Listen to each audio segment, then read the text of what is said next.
کہہ رہا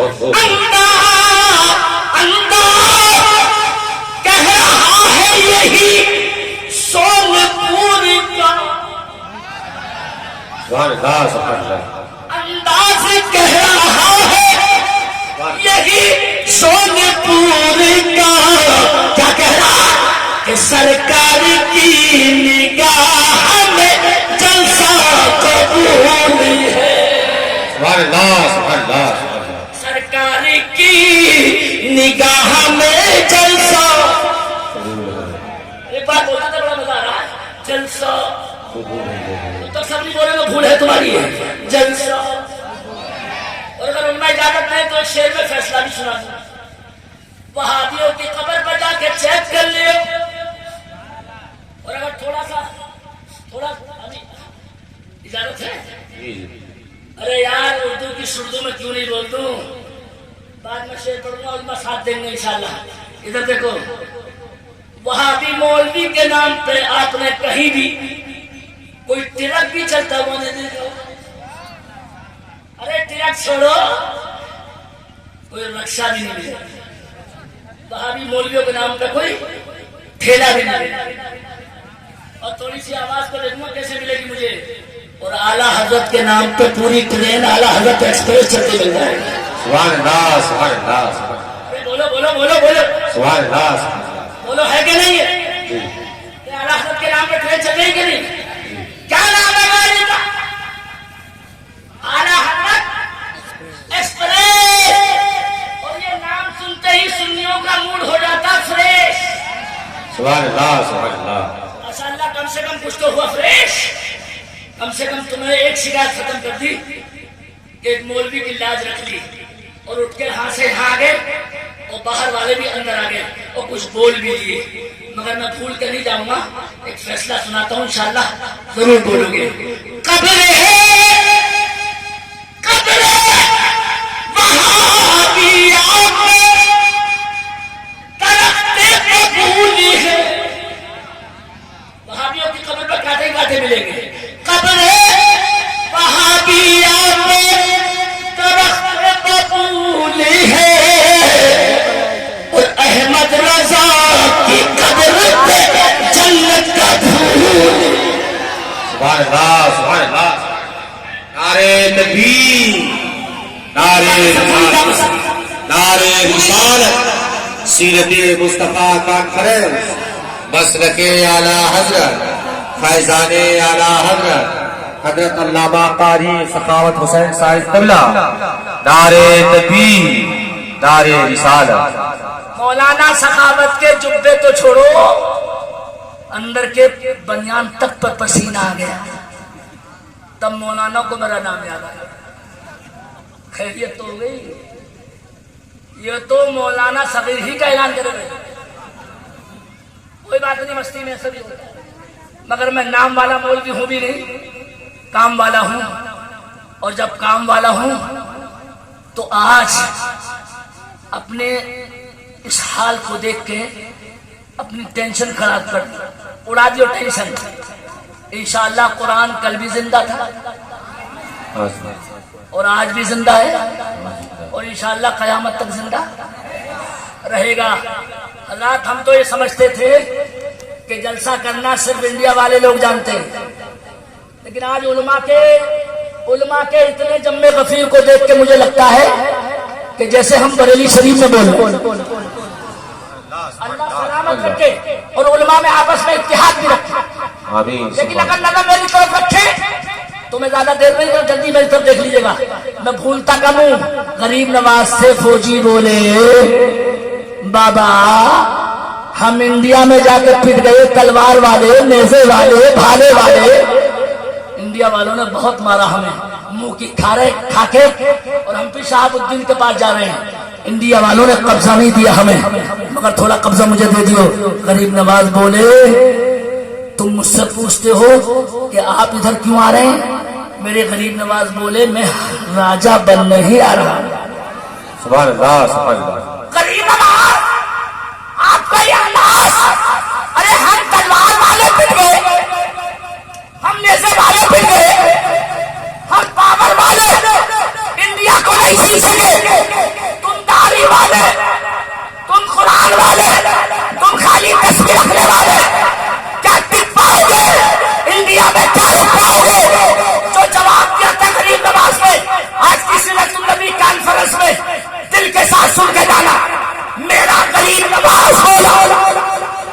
اللہ صحاب الدین کے فوجیوں تم اس لیے ہار گئے کہ تمہیں شہاب الدین نے بھیجا تھا، اور میں اس لیے جیت جاؤں گا کہ مجھے شہاب الدین نے نہیں بھیجا ہے، مجھے مدینے سے رحمت للعالمین نے بھیجا۔ نعرے تکبیر، نعرے رسالت، سیرت مصطفیٰ کانفرنس، مسلک اعلیٰ حضرت علماء اہل سنت حضرت علامہ قاری سخاوت حسین صاحب قبلہ، نعرے تکبیر، نعرے رسالت۔ نہ جلدی سے ہاتھ کے ہاتھ جواب بولو، غریب نواز راجہ بنے ہوئے ہیں کہ نہیں؟ بھیا جوان لوگ، ادھر والے لوگ ذرا زور سے بولیے، بولو راجہ ہیں کہ نہیں؟ کل بھی تھے کہ نہیں؟ آج بھی ہیں کہ نہیں؟ اور ان کے صدقے میں ہم بھی ہیں کہ نہیں؟ اور انشاءاللہ جب تک وہ ہیں انشاءاللہ رہیں گے۔ اللہ، ایک گزارش تم سے، غریب نواز تو کل بھی تھے، آج بھی ہیں اور انشاءاللہ رہیں گے، مگر یہ بتاؤ کہ آپ نماز پڑھنا کب شروع کریں گے؟ ہماری قوم یہ چاہتی ہے مولانا مولانا نماز تم پڑھو اور جنت میں ہم جائیں گے۔ ہمارا کام صرف اتنا ہے کہ ابھی شب برات گزری ہے، رات بھر حلوہ کھائیں، کوڑے کی پوری کھائیں اور نماز پڑھنے کے لیے مولانا مسلم برکاتی جائیں۔ ہائے رے قوم، اگر جوش جیسا جلسے میں ہے، میں علماء کا سمرتھن بنا کے کہتا ہوں، اگر ایسا ہی جوش پنج وقتہ نماز میں آ جائے، سبحان اللہ، میرا دعویٰ ہے دنیا کی کوئی طاقت تمہیں ہرا نہیں سکتی۔ بھیک نہیں مانگو گے، بھیک، عزت کی بھیک دے دو، عزت کی بھیک دے دو، عزت کی بھیک دے دو۔ ارے دشمن تو اترے ہوئے ہیں ظالم، تم تو نیپال میں شانتی میں ہو، اب تو ہم یو پی والوں کی خیریت نہیں ہے، لیکن خدا کی قسم ایک اگر علماء تھوڑا دعا کے لیے سہارا دے دے، پچھلے سال بھی لاک ڈاؤن تھا، اس سے پہلے بھی لاک ڈاؤن تھا، لیکن اس شیر ببر کو دیکھ لو، میں نے یو پی میں پچھلے سال بھی مدرسہ چلایا اور اب کے بھی چلایا، اور الحمدللہ خدا کی قسم تم پولیس نے الٹا آ کے چندہ دیا۔ اس کا مطلب میں اپنی تعریف نہیں کر رہا ہوں، اگر مسلمان عمل کے لیے تیار ہو جائے، خدا کی قسم روڈ خود بخود جام ہو جاتا ہے۔ سبحان اللہ، اگر تم تو اے سی میں بھی نماز پڑھنے تیار نہیں ہو، ارے بولو حالات ہے کہ نہیں؟ روزانہ نعرے لگاتے ہو، غوث کا دامن نہیں چھوڑیں گے، خواجہ کا دامن نہیں چھوڑیں گے، اعلیٰ حضرت کے دامن نہیں چھوڑیں گے، شرم کرو شرم، بری لگے تو معاف کر دینا۔ اور اگر تھوڑا علماء مجھے سہارا دے دے، یہ رومال بلیا کا ہے، 4 دن پہلے کا میرا اصلی رومال رات اٹارسی میں ٹرین چلتے ہوئے نیچے گر گیا۔ خیریت یہ ہوئی کہ مولانا نہیں گرے۔ مولوی لوگوں کو تھوڑا تعجب ہو رہا ہوگا، حضرت رومال کیسے گرا؟ اس خدا کو گواہ بنا کے کہتا ہوں کہ کل صبح سے چلتے چلتے کتنی نمازیں ہوں گی، الحمدللہ ایک نماز بھی قضا نہیں ہونے دی، سبحان اللہ، اور سبحان اللہ، بجائے برکتیں پڑھنے کے ساری نمازیں خدا کے فضل سے اسٹیشن پر اتر کے پڑے۔ یہ رومال اسی چکر میں گرا، میرا پیلا والا جو بزرگ کا دیا ہوا تھا، کہ چونکہ میں کھڑکی پر لیے کھڑا تھا، 88 میں گاڑی 10 منٹ رکتی ہے، عشاء کی نماز پڑھنی تھی، بے خیالی میں نے منہ ادھر کیا، رومال گر گیا، مگر اللہ نے حادثے سے بچایا۔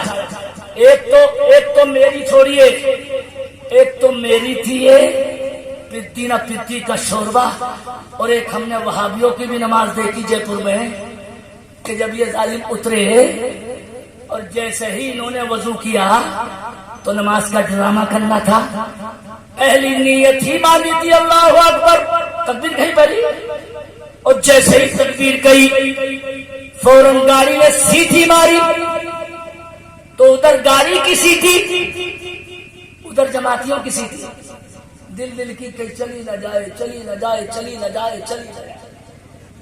یہ بجائے سبحانک اللہم پڑھنے کے یہی وظیفہ پڑھ لیتے، گاڑی کہیں چلی نہ جائے۔ ارے بولنے میں کیا حرج ہے، سمجھا جائے، گاڑی کہیں۔ اور ابھی رکوع ہی میں گئے تھے، گاڑی کی دوسری سیٹی، اور ابھی سجدے میں پہنچے تھے، گاڑی کی تیسری سیٹیں ہوتے ہی جناب سمیر صاحب گاڑی روانہ رات حسن آباد میں جا کے گھر پہ۔ مگر یہ سن لو حقیقت، ساری جماعتیں وہابیہ مسلح چھوڑ کے اور ساری کی ساری ایک ہی رکعت پڑھ کے بھاگتے نظر آ رہے، اور سارے ٹیٹی یہ شعر پڑھ رہے تھے، یہ مسلمان ہیں جنہیں دیکھ کے شرمائیں یہود، اور اگر تھوڑی آپ کو ہے فلاح و بہبود تو اس کو تو خالی سنانا مذاق کے لیے نہیں تھا، مگر اب میں آپ کی آواز چاہتا ہوں۔ ایک نماز میرے پیر مفتی اعظم نے پڑھی تھی، سبحان اللہ سبحان اللہ سبحان اللہ۔ اعلیٰ حضرت کہتے تھے مفتی اعظم سرکار، لیکن اگر تھوڑا دل لگا لو میرے یار نیپال والوں، اللہ کی قسم کھا کے کہتا ہوں میرے بائیں طرف درد تھا، لیکن جتنا زور سے بولا اللہ نے درد بھی ختم کر دیا۔ سبحان اللہ۔ میرے پیر کا نام آ جائے، میرے پیر مفتی اعظم کا نام آئے اور درد ختم نہ ہونے پائے، کیا ایسا ہو سکتا ہے؟ یہ میرے پیر کی نماز تھی۔ جیسے ہی اترے، کہاں پہ پھلیرا ریلوے اسٹیشن پہ اترے، اور اترتے ہی نماز ظہر شروع فرمائی، اور نماز ظہر ادھر شروع فرمائی، ادھر گاڑی کی پہلی سیٹی بجتی نظر آئی، اور گاڑی چلتی ہی نظر آئی۔ لیکن تاریخ کا یہ زندہ کرشمہ سنیے کہ گاڑی 5 کلومیٹر آگے بڑھ گئی، لیکن تھوڑا کرشمہ سن کے آواز بڑھا لینا۔ تھوڑی دیر میں لوگوں نے دیکھا کہ مفتی اعظم نے نماز پوری کری، جو گاڑی 5 کلومیٹر چلی گئی تھی وہی گاڑی جا کے ٹھپ ہو گئی، سبحان اللہ سبحان اللہ۔ آگے بڑھی نہیں۔ اور اگر اجازت دے علماء تو پاکستان کے مولانا غلام میرے جو ساتھ میں تھے میرے پیر مفتی اعظم کے، مولانا سید شجاعت علی قادری کے والد، مگر ایک جملہ سنیے ان کا۔ جب میرے پیر نماز کو اتر رہے تھے، انہیں معلوم تھا گاڑی 5 منٹ رکے گی، جو کہا تھا تم چمت بیٹھ کے سننا، میرا حق ہے تم مہمان ہونے کے ناطے۔ مولانا ریاست علی قادری کے والد بولے حضرت گاڑی کل 5 منٹ رکے گی، 12 رکعت نماز کیسے پڑھی جائے گی؟ بریلی کے شہزادے میرے پیر مفتی اعظم سرکار نے فرمایا مولانا اطمینان سے نماز پڑھو، سبحان اللہ۔ انشاءاللہ یہ گاڑی جب تک نہیں جائے گی جب تک احمد رضا کا بیٹا نماز ادا نہیں کرے۔ سبحان اللہ سبحان اللہ۔ یہ کس کی نماز تھی؟ بریلی والوں کی نماز۔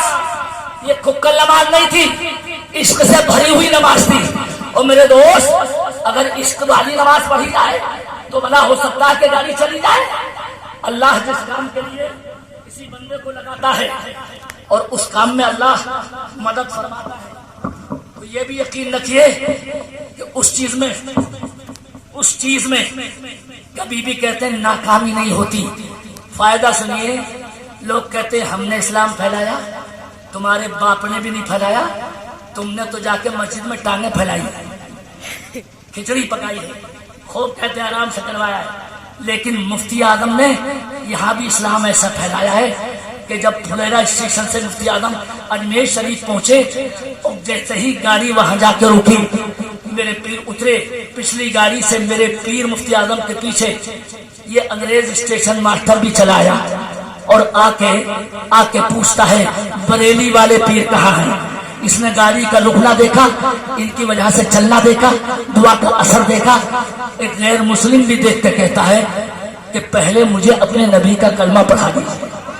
دیکھ کے کہا، کسی نے پوچھا میاں کیا سمجھ میں آیا؟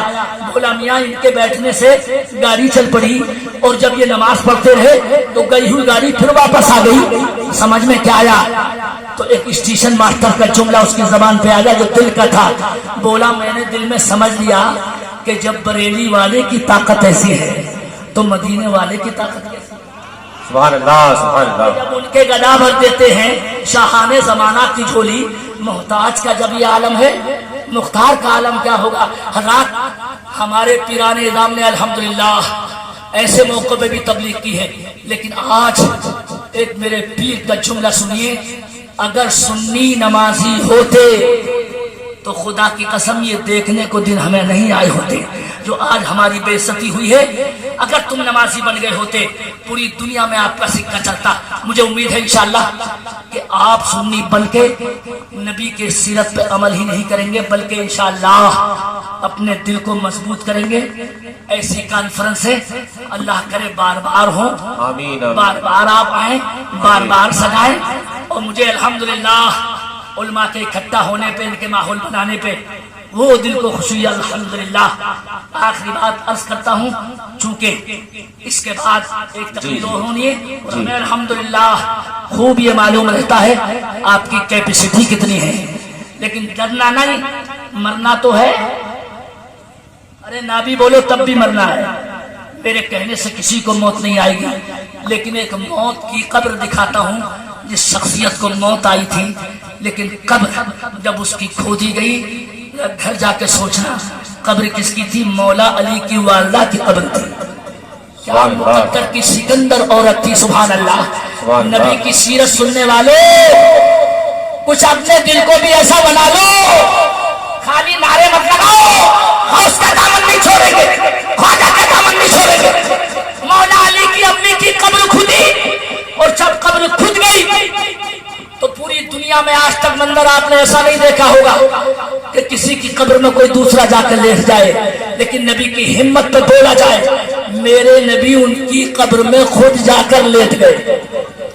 میرا دعویٰ ہے نیپال میں اگر کوئی مولانا کوئی تعویذ دے دے اور یہ وظیفہ بتا دے، اس تعویذ کو جا کے قبرستان میں ڈال کے آؤ، تو بھائی صاحب بڑے سے بڑا سورما کہے گا مجھ سے 5000 لے جاؤ، اور تم ہی جا کے قبر میں ڈال کے آؤ۔ اتنا ڈر آپ کو قبر سے لگتا ہے، لیکن میرے نبی کو ڈر نہیں لگا، ان کی قبر میں جا کے لیٹ بھی گئے اور لیتے ہی رہے۔ تقریباً 8 منٹ کے بعد مصطفیٰ باہر تشریف لائے اور مولا علی کو بلا کے اپنا مبارک جبہ شریف نکالا، کرتا شریف، اور مولا علی کو بلا کے فرمایا علی یہ جبہ لے جاؤ اور اسی جبے کا کفن اپنی والدہ کا بناؤ۔ نیپال والوں ساری دنیا میں اگر کسی پیر کی چادر مل جائے تو خدا کی قسم ناز کرتے نظر آؤ گے۔ ہمیں پیر کی چادر کا ٹکڑا ملا ہے، میرے کفن کو مفتی اعظم کی چادر ملی ہے، میرے کفن کو تاج الشریعہ کا ایک چادر کا ٹکڑا ملا ہے، مگر جسے مصطفیٰ جان رحمت کا کرتا شریف مل جائے صحابہ سے رہا نہیں گیا، پوچھا یا رسول اللہ آپ قبر میں لیٹے بھی اور لیٹے ہی نہیں بلکہ اپنے جبے شریف کو بھی دے دیا، مطلب کیا ہے؟ سرکار یہ کھول دے ذرا بول دے کہ سرکار قبر میں لیٹے کیوں؟ تو نبی کی شان دیکھیے، میرے نبی نے فرمایا علی علی لیخفف عنہا عذابا۔ سبحان اللہ سبحان اللہ۔ اس کا خلاصہ نبی کی شان سن کے سمجھیے گا، میرے مصطفیٰ بولے سنو علی میں ان کی قبر میں اس لیے جا کے لیتا ہوں کہ جس کی قبر میں میں آ جاتا ہوں اس کی قبر میں قیامت تک عذاب نہیں آ سکتا۔ سبحان اللہ سبحان اللہ۔ ارے الحمدللہ ایسا ہی ہے، اور ہمیں یقین ہے اعلیٰ حضرت کا شعر ہے قبر میں لہرائیں گے تا حشر چشمے نور۔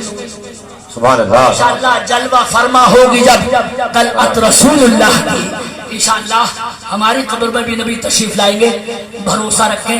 لیکن ایک گزارش، برا لگے تو معاف کر دینا، لیکن جب نبی قبر میں آئیں گے تو کیا بغیر داڑھی کے آپ قبر میں تشریف لے جائیں گے؟ اگر نبی نے منہ دیکھ کے پھیر لیا تو جواب کیا دے پائیں گے؟ یہ غلام مصطفیٰ ہے؟ داڑھی رکھیے، نمازی شکل بنا کے لے کے جائیے، نبی قبر میں آئے تو دیکھ کے کہہ دیں میرا غلام آیا۔ اللہ کرے ایسا ہی ہو جائے۔ الحمدللہ اس کو میں پورا مکمل کر کے ایک جملہ عرض کرتا ہوں۔ حضرت مولا علی سے میرے نبی بولے اپنے میرے جبے کا کفن اسی کا بناؤ۔ مولا علی نے اپنی والدہ کا کفن اسی کا بنایا، اور جب مصطفیٰ سے پوچھا گیا سرکار یہ مبارک جبہ شریف کیوں دیا، تو مصطفیٰ نے فرمایا میں نے جب اپنا جبہ دے دیا ہے تو مجھے یقین ہے میرا خدا تیری امی کو جنت کا جوڑا عطا فرمائے۔ سبحان اللہ سبحان اللہ۔ اس کا مطلب نبی کا جبہ اگر کسی کو مل جائے تو اس کے بدلے میں اسے جنت کا جوڑا مل جائے۔ کیا یہ کہا بغیر رہا جائے؟ ارے اگر نبی کے جبے کے صدقے میں اگر جنتی جوڑا مل سکتا ہے تو آج کے جلسے میں آنے والوں کو اگر یقین پختہ ہو تو انشاءاللہ تعالی جنت کا محل بھی مل سکتا ہے، لیکن شرط یہ ہے کہ نمازی بھی تو ہوا جائے، عمل بھی تو ویسے ہی کیا جائے۔ حضرات بشرو ولا تنفرو یہ حدیث ہمارے پیش نظر ہے، لیکن ساتھ ہی ساتھ صرف رحمت کے لڈو نہیں بتائیں گے، آپ کو کچھ کڑوی بھی سنائیں گے تاکہ آپ عمل سے بے بہرا نہ ہو جائیں۔ حضرات اسی پر اختتام کرتے ہوئے جاتا ہوں۔ غریب نواز انڈیا تشریف لائے اور راجہ بن کے رہے، لیکن ایسے نہیں بنے راجہ، آپ تو مشکل سے جمعے کے دن تشریف لائے اور غریب نواز ڈیرا بھی ڈالتے ہیں پڑاؤ بھی ڈالتے ہیں تو دلی کے اندر ڈالتے ہیں۔ ہمت مردانہ کے قربان جائیے۔ کھانے راؤ راجہ کے محل کے سامنے، اور 5 دن کے بعد کھانے راؤ دیکھ کے تعجب میں رہ گیا کہ جو بندہ اکیلا آیا تھا دلی میں فٹ پاتھ پہ، اس غریب نواز کے پیچھے 40 لوگ نماز پڑھ رہے۔ سبحان اللہ سبحان اللہ۔ چمچے کو بلا کے کھانے راؤ راجہ نے پوچھا ارے یہ اکیلا آنے والا، اکیلا صرف تسبیح لانے والا، صرف قرآن پڑھنے والا اور اکیلا کھڑا ہوا نماز کو 40 کیسے ہو گئے؟ تو مسکرا کے بولا چمچا راجا اگر صحیح پوچھتے یہ ابھی فقیر بولا بھی نہیں ہے تب 40 ہو گئے۔ سبحان اللہ سبحان اور اللہ۔ میرا دل کہتا اگر بولنا شروع کر دیا تو 40 ہی نہیں بلکہ 40,000 بھی ہو جائے۔ سبحان اللہ۔ ترکیب بتاؤ چھٹکارا کیسا پایا جائے؟ کا ایک چاقو دے دو، 1 لاکھ روپے دو، سیدھا کسی سے قتل کروا دو۔ لوگ بلوائے گئے، 1 لاکھ کا لالچ دیا گیا، جیب میں چاقو ڈالا گیا اور کہا گیا چہرہ جیسے ہی گھمائے خواجہ پیچھے سے چاقو مار دینا، نہ رہے باس نہ بنے بھاسری۔ رات یہ گیا تو ضرور قاتل کرنے کے لیے، اور غریب نواز نے 4 مرتبہ چہرہ بھی گھمایا، مگر خدا کی قسم اس کا ہاتھ اپنی جیب میں بھی نہیں ڈال سکا۔ یہ خواجہ کی زندہ کرامت